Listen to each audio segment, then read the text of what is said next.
Hey there, adventurers, and welcome back to another episode of the Awkward Dungeon Master. This week, I decided to come back out to my front yard. The garden's doing really well, and this week, I want to talk about perspective.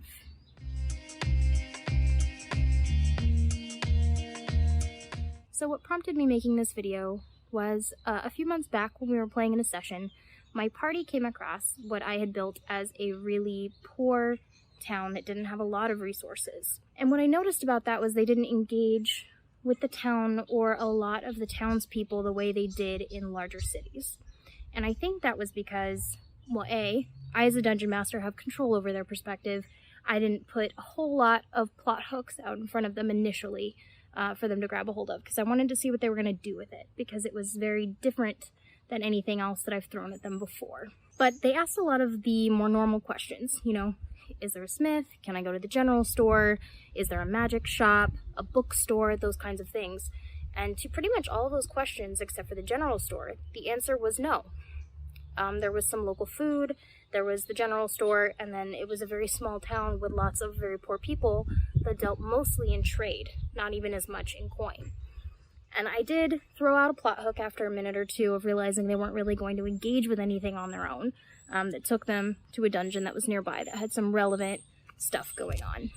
Now,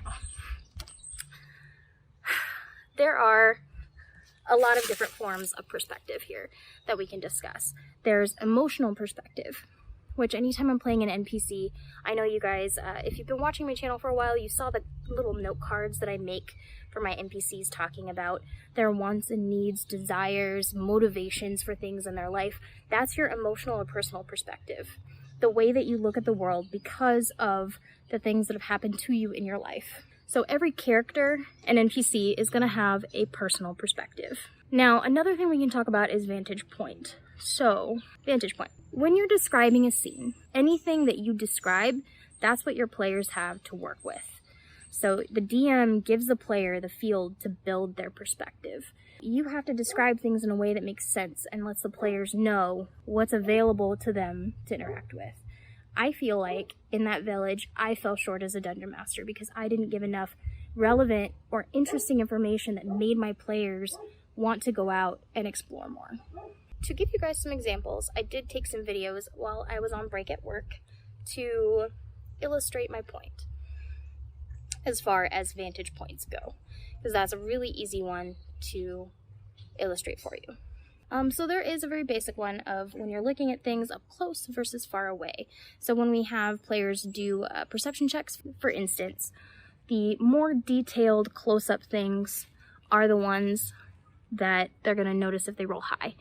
So I took some pictures of this plant. If you look at it really closely, with the zoom in perspective, you can see that there's some stagnant water down in the center of it. That's how a lot of these plants get their hydration, is from catching water in that central part of the plant. There's also a torn up old feather and some dead leaves and stuff like that. But then when you zoom out away from the plant, you don't see that as much. You see the whole plant as one entity, not all those separate little parts that exist in the center. So the next thing I want to talk to you guys about is transitions. So when you are looking at this transitional video of me from our chimp overlook, it starts with you looking upwards. So this is not a very attractive angle, but you can see the shade structure above my head and all of the bamboo and the trees and things that are around the area that I'm in. It looks really forested. But then as it transitions up and around, you can see it's an overlook platform that's looking out onto the high point of the chimpanzee yard. So you wouldn't have known that I was up high until I transitioned down. So you were looking down into the exhibit versus looking up at the shade structure that was above my head. So your vantage point really does matter. And then the last thing I wanted to illustrate for you guys, there's this nice little walkway that I took advantage of. So in this first video, as you're walking up the walkway, it's from a normal height. I want you to think of this as if a character were flying. So from this vantage point, you get the whole picture. You can see the rope that's tying all of the different posts together, the faint greenish color of algae that's grown on the wood, and the bamboo forest that's around the path. Now, as you go to the second view of this, when you're down low, coming up the exact same path in the same place, you're going to see a lot more of the dead leaves and things that are on the ground, as well as the cracks in the sidewalk. And then as we come up and around towards the chimp overlook, you can see there's that little clump of mushrooms there that we didn't really notice the first time around. Even before I zoomed in on it, you could really see that coming up the path. So that's it, I think, for this week. If you guys have any other things to add on perspectives, vantage points, or like personal emotional perspectives on situations or things that have happened in your games, please throw those down below or hit me up on social media. I'm most active on Twitter these days. And until next time, keep rolling, adventurers.